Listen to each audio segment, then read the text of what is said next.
Been urged to consider mountaineering as a sport in the country.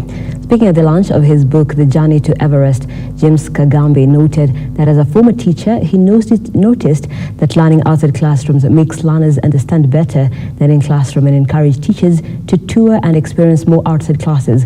Kagambi, who is the first Kenyan to climb Mount Everest, urged Kenyans to consider climbing mountains as a way to reduce stress.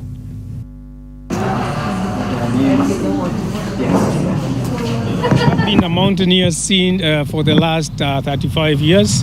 I started as a teacher, a primary school teacher.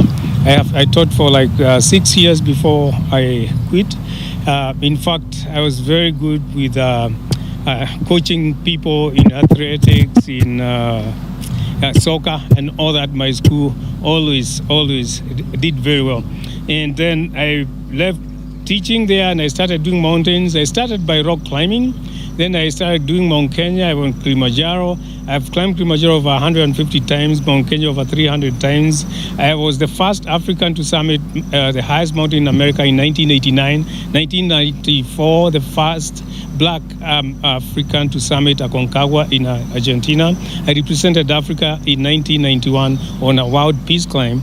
And I've done and taught many other mountains. I teach people how to mountaineer. It has been difficult for us as mountaineers. In 1991, when I was asked to represent Kenya on a peace climb in Switzerland, I went around, I went to Ministry of Sports and Culture there and asked for sponsorship. And the answer I got was, mountaineering is not considered as a sport, so it does not have a vote. That was discouraging. I sold everything I had to go on that expedition. I went, conquered, came back, and since then I've been talking about it. And I would like, this is the right time for the government to do that.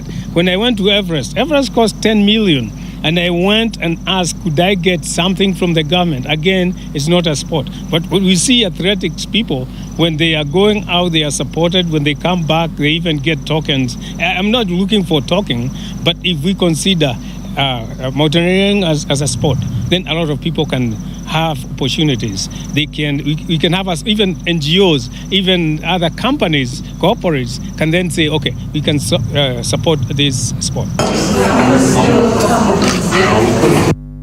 And we've come to the end